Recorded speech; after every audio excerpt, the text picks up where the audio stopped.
Thank you very much for making the time for our expert session. We had 150 registrations, so well done to you guys for coming through. 150 registrations, whittled down to, probably 40, that's great. Last year we had a 7:15 tee-off in the morning, so this is much kinder for everybody. I've got two expert guests with me, and Jim Lombardo from Erin Hills, and Ryan Fountaine from Baltusrol. Before we get them started, by show of hands, who has played at Erin Hills or Baltusrol? How are you guys? By show of hands, who wants to play at Erin Hills or Baltusrol? What's wrong with you? Okay, let's get going. Handing over to my experts, and I would like to ask Jim just to do a quick intro on Erin Hills and himself, and followed by Ryan. Well, first of all, good afternoon. Thanks for coming. I'm Jim. I've been the head professional at Erin Hills. This is my 15th season there, so I've been there for the entire length of the time that the property's been open. So it's been quite an experience. I'm sure that a lot of you know that we had the 2017 United States Open, won by Brooks Koepka. But prior to that, we had the 2008 Women's Amateur Public Links USGA event that no longer exists. We had the 2011 United States Amateur, and then coming up soon in the 2022 we have the Mid Amateur, and then in 2025 we have the United States Women's Open. So, love to see some of you out there. Good afternoon, I'm Ryan Fountaine. I'm the Director of Golf at Baltusrol. Just starting my 4th season there. Prior to that, I was actually an assistant there for 4 years from 2010 to 2013. We're a private club in New Jersey. We have 36 holes, approximately 1,500 members. We've hosted 17 major championships, and we have a 2023 KPMG, followed by the 2029 Men's PGA Championship. We've been Tagmarshal users for only a year, so not quite as experienced as Jim, but we're on our way. Thanks, gents. So we are very fortunate to have these two here because they have some of the best of the best, and they also represent two very different segments of the golf industry. Just by show of hands, if you don't mind me, I'm going to do that a few times. Who represents a private or country club in the audience? And who's on the other side, daily fee? 50-50, much like our client list. Here's a quick intro on Tagmarshal. So we are a golf course optimization system. We take care of everything that happens on the course, which is your front of house, if you will. That is where your player experiences happen. That is where you get your guests loyal and members with you for life. That's where the magic happens. We have tracked 10 million rounds. We have data business, so data is important to us, and we're excited that we continue to collect and grow in that space. We collected 1 billion rounds of data, sorry, 1 billion data points. Work with 250 clubs. One of the first ones that we've ever worked with is Erin Hills. So again, it's a nice spread of a long-term user versus somebody who's just joined with Ryan, who's had 1 season with us. We're on 25 of the top 100 US clubs. That is your high-end privates that you all know of, your Hazeltines, Quaker Ridge, Mario, I see you somewhere. Conway Farms, East Lake, also the daily fee space, the resort space, Erin Hills, Whistling Straits, Pinehurst, Pebble Beach. You've heard them all before. Also, Carnoustie over in Scotland, and Ballybunion in Ireland. Many really good ones, but the majority of our customers are straight on the middle of the road, good to better private and daily fee clubs. We also work with the European Tour as tech partners, so those of you who have seen the big hoo-ha they've made around fixing the pace challenges, that is on the basis of their partnership with us, and also adding value to easy links to USGA. In the research, wherever we can. What we want to, we're an Atlanta business. We've got an Irish office and an office in Cape Town. Personally, I'm German, which explains my very methodical and disciplined accent, and my non-existing sense of humor. So, what we want to look at today is 3 points: insight and learnings, some data and USGA research, basically the why. Why should we care about pace? Why should we care about the player experience? We want to look at how to optimally manage it. That's why you're all here. You want to learn what are the do's and don'ts, and hence our experts being here. And lastly, we want to optimize savings and ongoing revenue. Or in other words, how's it going to make me money and my life easier? That's a classic question. So I know that we're going to get some good answers to that. So to get teed off, insights and learnings, ask yourself what are the 3 golfer experience influencers, the top ones. You all are golfers yourself, so look at it from how do you experience the game and also how do you manage and present the game. And if I want to, just hand over to Jim and Ryan, what would you guys say are the top 3 experience influencers in your experience?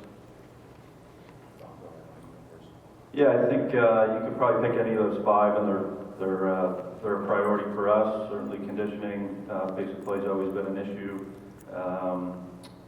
Customer service and the caddy program kind of go hand in hand, so those would be kind of our top 3 priorities. Yeah, so especially for us, I think the top, I agree with Ryan there about all 5 being important, but for us it's pace and flow of play, the course conditioning, and then of course the caddy player experience just being one of the experiences we do have. I mean, we've got tons of them, but that one is the one that lasts the longest. So that's the one that's most important to us is that relationship that happens out there. Thank you. So what we want to look at, what's important to the players. So there's been some very hard-working research done by the USGA, and they found that, unsurprisingly, the top experience factor that players state is important to them is course conditioning. At 82% of people say that's key for us. But very close to that, and that is surprising, is the pace, the flow of play, the time it takes to play at 74%. So the question we want to ask is how much effort and energy are we putting into catering to those 2, which are key performance factors? And you very quickly notice that half of your budget goes into conditioning. You're bleeding budget into conditioning every season. How much are you throwing into, and how much budget and attention are you throwing into the flow and pace of play? Even though it's so important, it's probably a tiny amount in terms of budget terms. And we're not saying that you need to throw massive amounts of money at this, but there is a reason why you want to do it better, and there is smart ways to do it better. And it's something to pay attention to because it really can be a game changer with easy solutions. What we want to look at quickly, and this is something that was driven by an esteemed colleague of Jim's. He's obviously taught her everything that he knows. Her name is Professor Christina Schoonover, and she is from the University of Wisconsin and has worked with her colleague Eric Bray on a very in-depth research study that was presented last year at the USGA's Innovation Symposium, and they were looking at defining the golf experience, because if we want to do things better and if we want to provide a better experience to golfers, we need to first know what is it that matters. So they looked at 1,000 experience touch points, and the reason why we got close is because they used our system to gather some data over and above quizzing 25,000 players. So it's really in-depth, and it's the biggest research study that has been done in this field. Chris also works as the director of the director of operations. You're the hero. At Erin Hills. So she's wearing 2 hats, which is great because she's got the in-depth knowledge of the course operations, and she's a researcher looking at customer experiences as her field. So what they've done is they've looked at 1,000 experience touch points across a golfer experience design, if you will, that starts with engage, where should we go and play, how are we going to book, phone in or do that online. We arrive, we go through the gates, are we being greeted, do we know where to go, those are all touch points. The reason why the big part of this graph is so chunky is because that is the reason this all happens, and also that's where most of the time gets spent. So there are lots of touch points out there in terms of do we know where to go, is the conditioning great, do we have on-course interactions with staff, or is there a halfway house, all of those things are touch points. Exodus, restaurant, extenders, we'd love to have you back soon. So you can very quickly see that there's 1,000 touch points, including sticking your bag in the boot and taking it back out again. So they've classified these across perfect illustrator and perfect delighter. So those are, there is no neutral because there is no neutral emotion. It's either weighted either way. And what they found is quite remarkable, that the worst experience factor, the worst thing that you can do to a golfer is corrective pace of play actions taken in the classic sense. So that's what the golfer will remember and take with them, and that is something that they don't like. Also, other speed, and that is a conundrum. So if it's slow, if I'm feeling like I'm having to wait, that is a huge conundrum because me as a golfer, I don't want to be told I'm slow, but I don't want to play in a jam field. On the other hand, the most positive, because it's so unexpected, is positive ranger etiquette. So the ranger comes over and doesn't say, hey guys, you're slow, but he does it in a smart way. And that is something that people cherish and take away because it's so unexpected. And here's two pros and two teams that are doing this phenomenally well and in a new way. We're going to get to the bottom of how that works. So a few other points are the marshal role in general, very negatively perceived. Open and green tees, so I get to the tee, I can just play, I don't have to wait. Players love. Drinks cards, for instance, good thing. Have you heard of the term beer angels? Very popular. Good caddies, make around overall playing speed. So you can see how this is very polar. And every weekend when there's a big tournament event, Twitter implodes if Bryson DeChambeau or somebody else takes a bit too long because everybody relives their own pace nightmares on Twitter in that very moment. And it's very emotional. So, how do we know if we're doing it well? Generally, the course measure is, we've got a goal time. What is your goal time at Erin Hills, Jim? 4:58.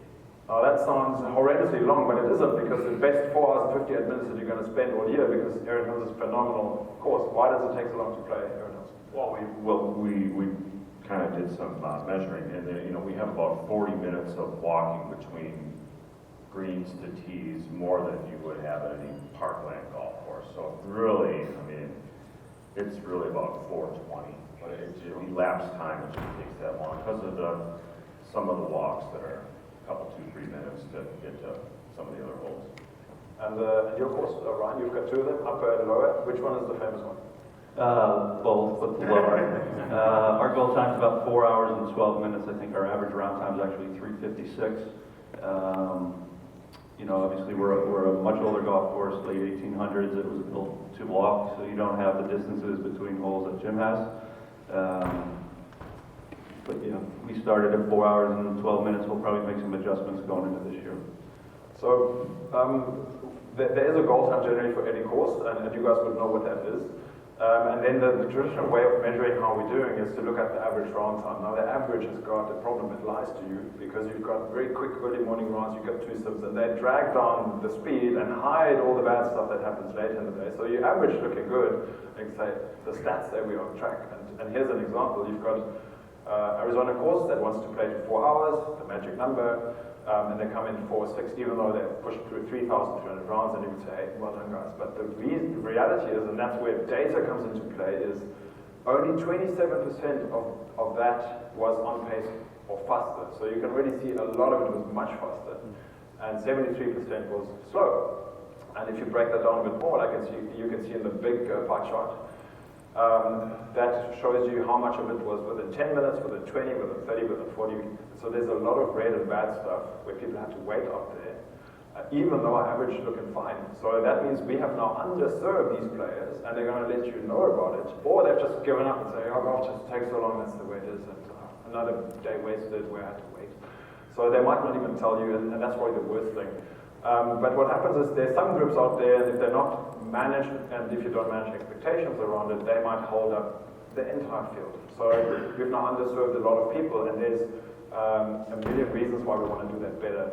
And the technology that we're helping bring into the space, and for the last couple of years, does it in this way. So this is a course that you're all familiar with, that's Carnoustie over in Scotland. These guys invented the game, they know how to manage it, they've got smart course designs, and they started on our system playing at 4:41, and you can see that 29% on pace. Now with tweaking how they manage, putting processes in place, understanding their course better, just 6 weeks later, they managed to bring that to 53% on pace, another 35%, so literally 90% on pace within 10 minutes. That is golfer happiness. There's great flow, it's a balanced course, and as a byproduct, the average round time comes down too, but that's really a byproduct. So this is how we measure success, because the average doesn't measure success, and that is something that you guys look at as part of your stats. We're going to get into that literally daily, and then you look at how's that day gone, how's that week's gone, and in the top left you can see Erin Hills. And when you guys first got going with the system, before you decided to set up your course for crazy Brooks Koepka skills, you started seeing rapid improvements on the average times, right? We saw immediate improvement on our times. Not only do the players they're aware that they're actually being timed subconsciously, they're going to move along a little bit faster and not waste time. Caddies as well. They know that they're being timed. I think subconsciously, consciously, they move along a little bit quicker because they didn't want to be the ones that had bad times on their record. So we immediately saw results, and the reason we saw results too is we really didn't have an idea what our pace was. I mean, we could take a guess. We were kind of close, but the Tagmarshal system shows us exactly how long it takes to play, and that way you can start building off of that because you have a benchmark to work with. Ryan, I know that Baltusrol never had a pace of play problem, much like most of our other customers, but you knew that that was something you wanted to get a really good handle on, to do it better going forward. Yeah, when I got there, pace of play was an issue. It wasn't necessarily a problem, but they wanted a better policy in place, and before we could really do that, we needed some data and statistics to kind of see where we were at. I played a round of golf at Oakmont, I believe, in 2018, and they had the system and kind of walked me through how it worked. And then we dug a little bit deeper that fall and put it in 2019. So now that we actually have great information and great data, we can make better decisions going forward. Okay, let's jump at how do you optimally manage pace of play? What have you guys learned? What are the do's and don'ts? So there's a golfer journey and experience design that I know Erin Hills take very seriously in terms of getting data on everything from arrival through to the next visit you're on. So this is all very intentional, right? And you guys also employ people that understand that and get it, that the expectations are sky high of people coming to you guys. Give us just a 1 minute of how you put an emphasis on the experience and how you also recruit in line with that, and how you get control of it. Well, the overall experience at Erin Hills, I mean, we broke it down into every experience you could come up with, from the time you check into the welcome house, from the time it takes to drive from the welcome house to the bag drop. What was the bag drop experience like? What was parking like? The walk to the clubhouse, how about the check-in and paying for the green fees? All those things are all experiences rather that we looked at. And one of the ones that was important to us was the starter and the ranger experience with the golfers. And we try to have the starter not only talk about the golf course and what to expect from the players and get them excited about actually playing, but turn into a data collection source where we were asking them, had they been here before? What tees were they playing?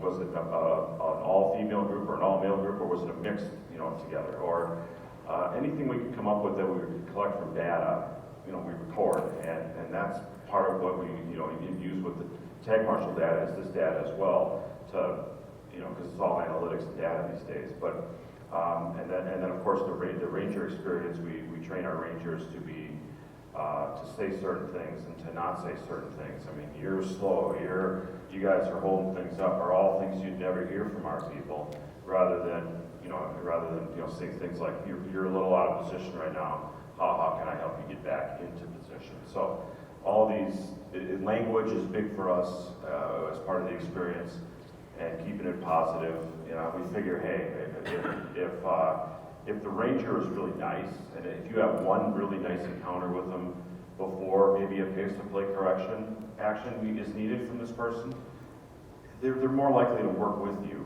if they're on your side, they kind of like you, and they had a good interaction to begin with, or even if the first interaction was positive and friendly, they're more likely to react and try to be on your team, on your side, rather than the cranky old ranger that people are expecting. So we're gonna dig into that, and very excited about that. Ryan, you're obviously taming a very different beast at Baltusrol, which is your A-Type New York member and their guests.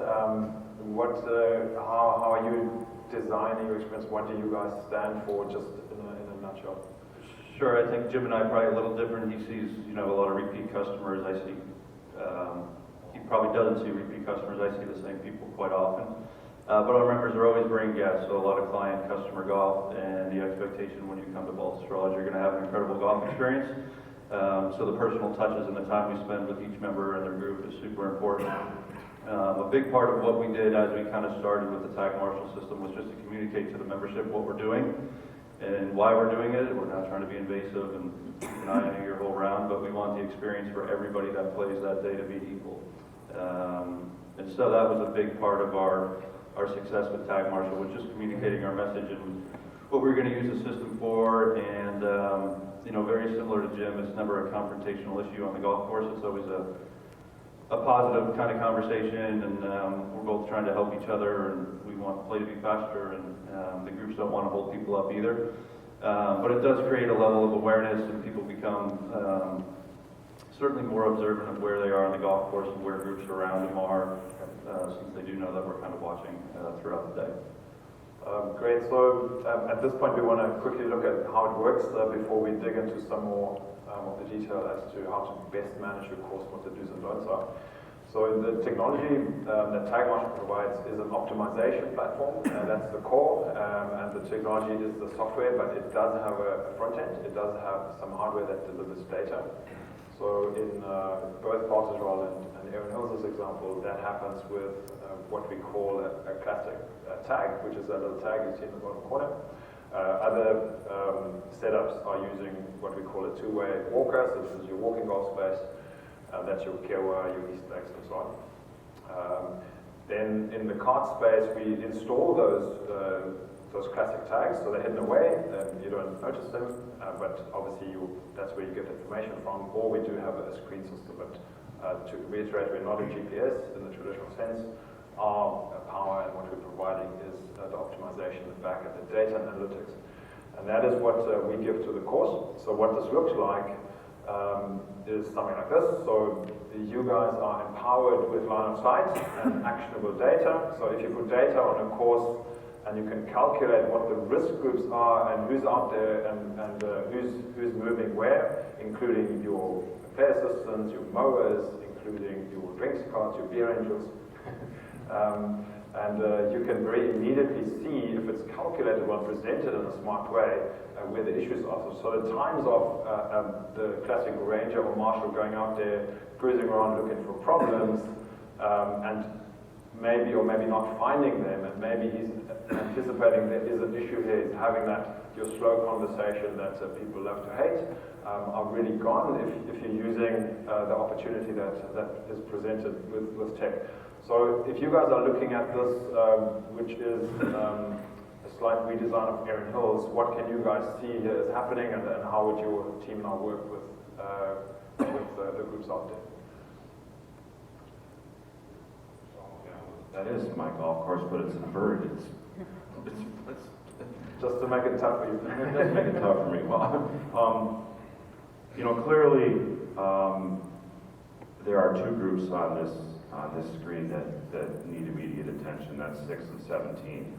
The reason they're that magenta color is that indicates that they're a delayer. They're behind the pace, and they're actually holding other people up, like you see tag 18 and 19 are that orange color. Those groups are being held up by 17. Okay. Now they're the ones that are probably even more challenging than tag number 6, because tag number 6 only has 4 more holes to play. They're done. So they probably should have been talked to a lot earlier, and I'm sure they would have had they been at our place. But 17 is the one that needs corrective action. That is beautifully put. And so you could literally check this now on your phone if Erin Hills wasn't snowed under, and you would know what's happening. And I know that you regularly do that. When you get up in the morning, you already know what's expected, right? I'll tell you what, it's a great thing to walk into the office and look at the screen and know exactly what's happening on your golf course in the blink of an eye. I don't know, put a price on that. It's fantastic.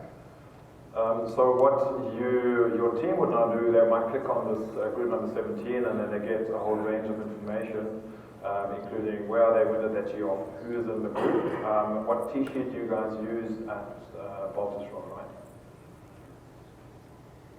We use 14, so which integrates great with the system. So 14 now feeds the player data into Tagmarshal, and so there's no duplicate effort, and we know who we're talking to, which is great, especially in a private setup. I know you guys have got so much new guest play, the individual player data, not that important, but what you guys track is obviously caddies. But in Ryan's case, he knows exactly who is it, are they guests in this group, yes, no. And what you would see is that they're 6 minutes out of position, they're on the 5th hole, and you can see in the progress, there's 2 green bars, that means hole 1 and 2, they went fine. Hole 3, 4, 5, they started to drop off, so there's a negative trend, and hole 5, they probably lost the ball. And you have all this information, and the historic information, without even being out in the course. So, what would your course of action now be in terms of one of your assistants might go out and have a chat, and what would they say in terms of script, and how would they approach those guys? Well, no, first of all, we try to attack first 3 or 4 holes. To me, if you're 3 minutes behind pace after 3 holes, that to me means you're 18 minutes behind for 18 holes. That's how I assume and look at it. So we try to get them off to a good start off the first 3 or 4 holes with any interactions or interventions that we need to do, because that, if you wait till 9th or 10th or 11th hole, it's too late.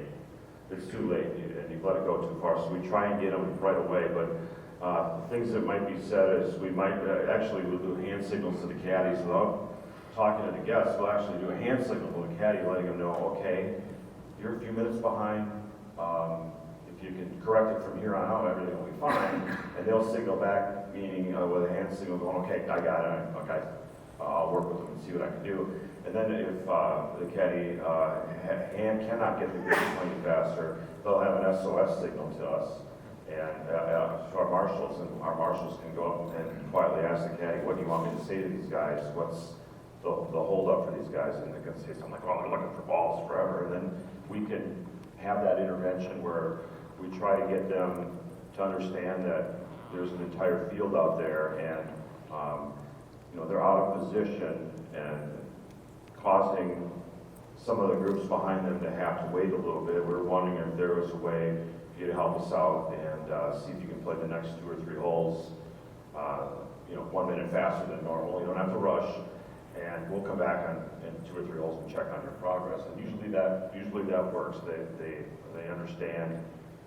They need to understand their overall position on the golf courses, which is what we try and explain to them. So the difference is now you have data and information, and it's a very easy basis to have a conversation on, and you guys are scripted, and they're well worth to add value. How do you guys do that in the private club space, where this is a sensitive conversation potentially? Sure, like I said, we did a lot of communication early with the system and what it looks like. We actually sent out a bunch of screenshots similar to what this screen looks like, and explained what the colors mean and how you're affecting other people on the golf course. So our members now have a pretty good understanding of what a green group is, and a magenta and a red, and they're always interested in what color they are. We also emphasize that as we ranger the golf course, which at Baltusrol is done by the professional staff for outside operations, if we drive by and wave and keep going, you're probably just fine. If we stop and watch it for a little bit, it's time to move and catch up a little bit. So usually our first interaction, there's not even a conversation.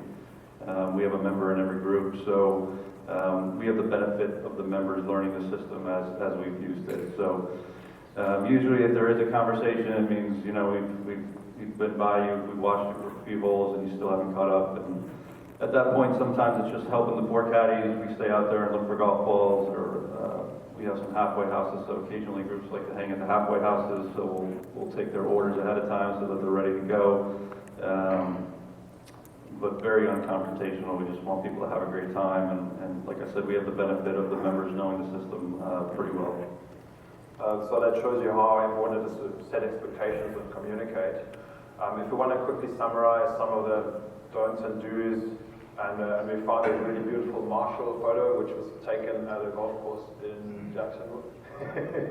So this is what we're trying to move away from, because this is what golfers hate, and this is your authoritarian, go and look for a problem and let them have it, shout at them, like don't do that.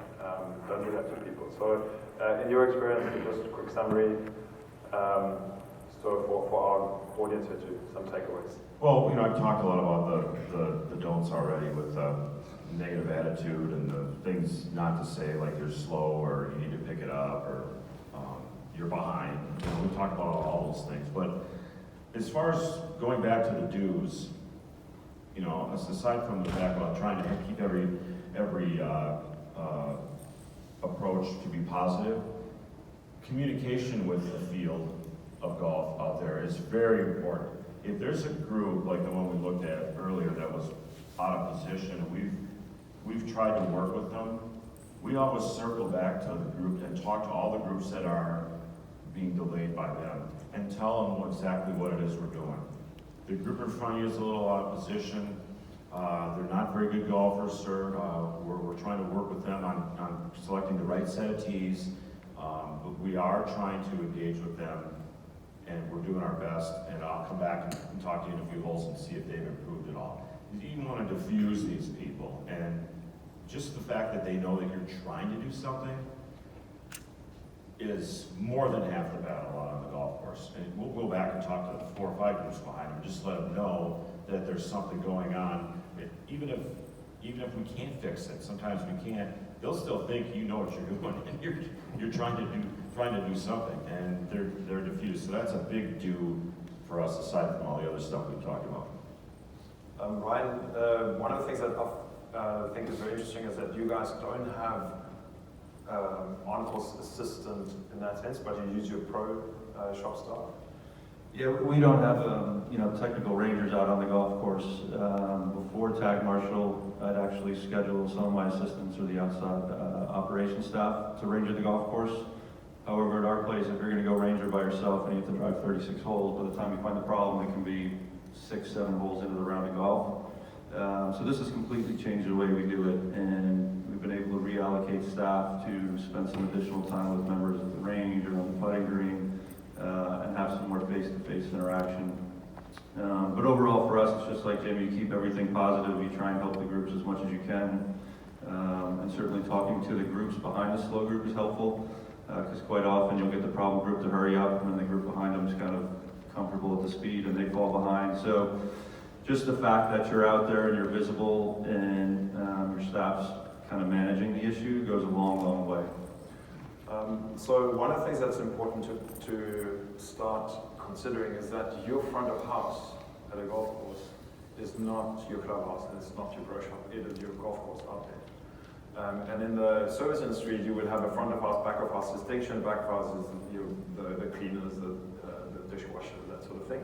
And front of house is your high engagement, high service driven people. So we need to start considering that our front of house is on the course. So we want high engagement, high service, high experience driven people out there and recruit them as such as well. That's what you guys are doing, Ritz-Carlton sort of stuff. And then equip them with the tools that they need so they can be successful. One of the things that we want to look at, and we've talked through this, including the art of managing A-type New York City members, is how to optimize savings and unlock revenue, because where the player experience is a great and noble goal to have, it needs to make business sense. How is it going to make me money and my life easier? Otherwise we wouldn't do it. So what we want to look at is some ways in which optimization helps. I'll just do a quick talk through of how we normally map this out. So what we always want to look at, because of an optimization system, there is a horizon of what's possible, okay? So we're looking at staff savings, for instance. How can we do a better job with less hours? We look at food and beverage opportunities. For instance, if we do 25,000 rounds and 10% of those are at risk of going 40 minutes over, how many of those people now are out of time budget for the day and have to run off and slam the trunk because they've already had 15 phone calls for their next engagement? Now these people can't stay with you and spend money in your food and beverage. If we can turn that around and balance the course so they've got the time, free it up for them, they've spent it with you. What's that worth? Capacity, T-sheet optimization, we'll get Jim to talk to. if we have control and the round times come down and at Pebble Beach 17 minutes in round time saved, what's that worth in terms of capacity that we're creating while looking after everyone and providing a great experience? So even your $50 round fee course has got an opportunity to make more money. And that is not just average dollars. You're going to talk to that now, I hope. Loyalty and repeat play. We want people to be loyal. We want to give them the best possible experience every time they're here. And if somebody, especially in daily fee or in the private club space, where there's a guest that's come along with one of your members and you want this guy to sign up, you need to ensure that you're serving them as well as you can. And if we're not doing it, and if they happen to be there on a day where they have to wait, they might think twice about joining. So what's that worth? And then lastly, maintenance savings. We have worked with the USGA and Crandon Golf and the golf course designer. Crandon Golf is about 5 hours south in Key Biscayne. And maintenance savings in terms of understanding where are people moving on the course, where's compaction happening, where's opportunity to save money, because nobody ever uses certain parts of the fairway, is now saving them $400,000 a year in irrigation, maintenance, and other such spends. So what we want to look at quickly, and you guys live in this world in terms of data, what have you guys learned with the day-to-day and month-by-month system usage? This is some Baltusrol data we can look at. It's making it look good, Ryan, don't worry. What are you guys learning? How do you use it to benchmark? And then how do you bring that back to, is it making our life easier? Are we saving money? Are we making money? And we can then talk to the capacity opportunities. So Ryan, what does this look like? This is one of your days in July. You want to play at 4 hours, 12 minutes. Your day came through at 4:06. It looks to me like your little dial in the bottom right, 41% on pace, 41% within 10. So 82% of your players would have gone and said, this was great. What can you see that your team has done, and how did it go? Yeah, I think the system overall for us, what we've learned the most is just how our property works and what the course routing looks like. We know we have pockets on the golf course that tend to be slower than other areas. We've also been able to isolate days and specific time of those days that are going to be a little bit slower. What the round times are like for member groups, how that differs from a group of members and guests. So overall, you just get a much better understanding of your property and how pace moves. And for us, the ability to kind of see the problems before they happen has been huge. So we can catch them early, we can address them early. And the ability to kind of reallocate staff into certain spots of the operation. My philosophy at a private club is it's really about your relationship with the members. And the ability to take people off the golf course when there's no pace of play issues and have them spend more time with members has been a huge asset to us. But overall, it's just, even after just 1 year, you have a much better way of predicting what's going to happen that day. Jim, you're obviously a power user with your team. You have helped innovate around this, and this is something that we put a lot of emphasis on, because while we are data and system specialists, we're not golf operations specialists. You guys are that. So we spend a lot of time in really building those partnerships and learning. What have you guys learned at Erin, which now runs beautifully like clockwork? I tell you, after a few years of collecting all this data, we, with their help, of course, came across looking at most of our mornings where pace of play was considerably faster than the afternoon. And I'm sure a lot of you have that as well. And it's a function of our property. We have overnight guests because we're a resort. A lot of these overnight guests play in the afternoon and then will stay overnight and then play the next morning. So when they're there in the afternoon, they got nowhere to go. So they're going to have a good old time out on the golf course. But when they wake up the next morning to play, they play a lot faster than they did the first round. They've got travel plans, they got somewhere to go, or another golf course, or they're heading to Whistling Straits or whatever. So there's motivation to play it faster. And plus, we found out that our people who signed up to play in the morning that were coming just for daily golf were accustomed to wanting to play in the morning. They prefer to do that because they feel like they're fast players and they want to get done around lunchtime and go on with their day. So we look at the data, and then as we get into the fall, with the daylight becoming an issue and capacity dwindling, we were able to switch from 12-minute tee times beginning in August, to 11-minute tee times in the morning up until 11 o'clock, and then switching back to 12. Now, this is something we never would have thought to do years ago, but now we have the data that shows us that. It created about 400 extra golfers in the fall that we comfortably got through like we did in the past. And at $300 a player for a green fee, add that up, that's a lot of, that's over $100,000 of revenue that we just would have left on the table. So, and that speaks, I think, volumes. I mean, I know not everybody has high green fees like that, but you can save a lot of money with the system. So, as far as making life easier, yeah, you know, my GM not grinding at me about the budgets, and a happy GM makes me happy. So, that's one of the main things that we did, was use it as a revenue stream, and applying the data the right way and looking at it logically, and it's been a home run. Thanks, Jim. Ryan, I'm going to ask you to talk about savings just now. Just one comment on the capacity increase. We know that most clubs aren't as booked up as Erin Hills, but you are booked up on certain days a week. So if your Saturday or your Thursday or your busy day, if you had more capacity, would you be able to sell it? Probably. What you need to realize is that your base cost on that day is already covered. It's like flying your airplane at 80% capacity versus 85% capacity. That extra 5% is more valuable dollars than the others because it's a straight bottom line profit, technically. So that is a huge and very, very interesting opportunity. Also, more people through the door means more food and beverage. And if you're serving everybody a better experience, you're also creating loyalty. From your point of view, Ryan, I know that savings, because you're not as revenue driven, savings and obviously player loyalty is key for you. Where have you seen savings opportunities with the system? You know, we're not quite as focused on generating additional revenue, but where we've saved is just in general payroll. So where in the olden days we'd schedule someone to be on the golf course from 10 in the morning to 5 o'clock at night, rangering, we might only need them out there from 1 to 2:30 now.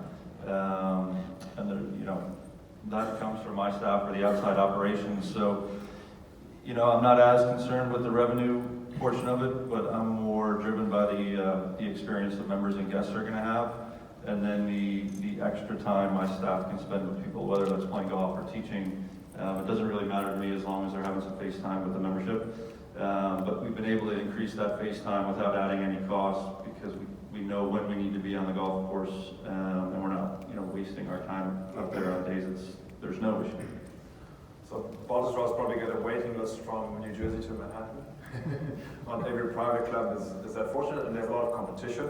So what we're seeing often is, especially the clubs that are looking to gain that elusive under 40 member, they need a competitive advantage. And what is it? What is the most important asset this young person has? I'm the quintessential problem to golf. I've got 2 kids. I'm 40 years old. My wife's a dynamite package.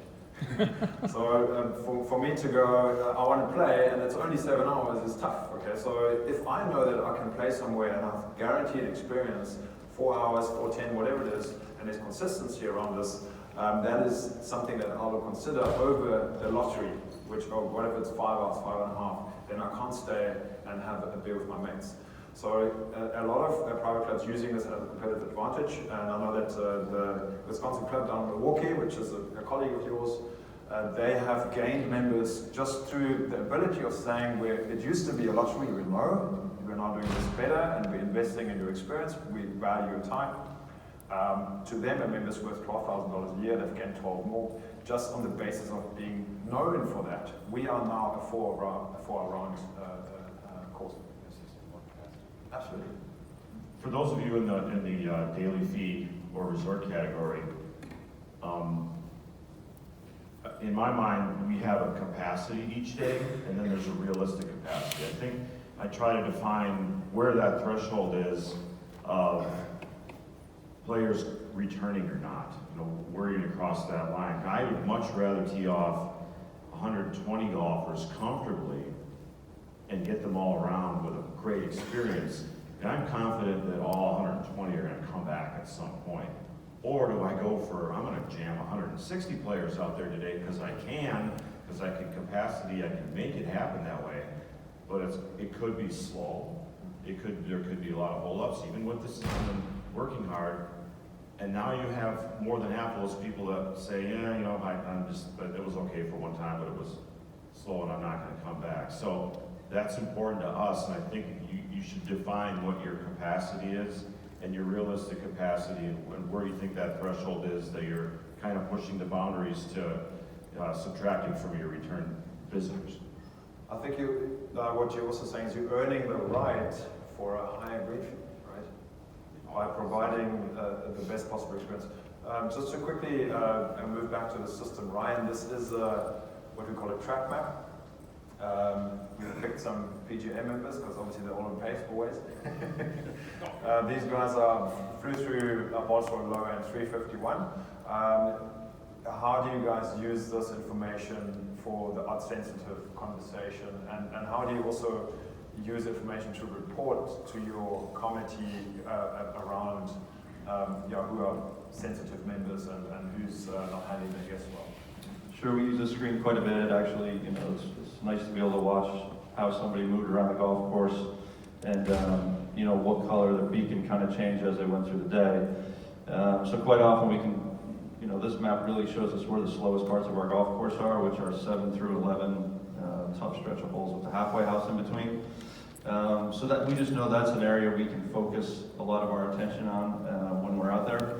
But the track is great if you need to have a sensitive conversation with a member or a customer, because it really shows everything. It shows where they were on the golf course, how long it took them to get there, when they slowed down, if they were holding somebody up. You know, we leave quite a bit of notes on there. So when we're swapping in and out staff and I head out after Jim was rangering, I know where he left off and what conversations he's already had. And those are bookmarked in there forever. So, you know, if it's a group that was really slow and we talked to them 5 times, you know, it's really easy to have a follow-up conversation for a golf committee member or a board member with that specific individual and say, look, we asked you 5 times to hurry up, and our policy is, you know, 4 hours and 12 minutes, and unfortunately you were 4:40, and it's happened a couple times. You know, they're going to lose their privileges to play at peak time. So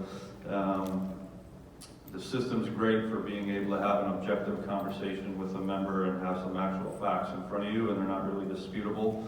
And you're not looking to start an argument, but you're trying to explain that their actions are having a negative impact on the rest of the membership. Thank you, gents. We are nicely on pace, as expected. Anyone here? We've got Sam Wiley from Weaver, we've got Christoph from Alcanada, we've got the team from Quaker. If you've got any questions, first-hand experiences, go track them down. And if you would like to come and see us at booth 3023, our team is there to inform you and talk about your goals and what you're going to achieve. Thank you so much for your time. Really appreciate it.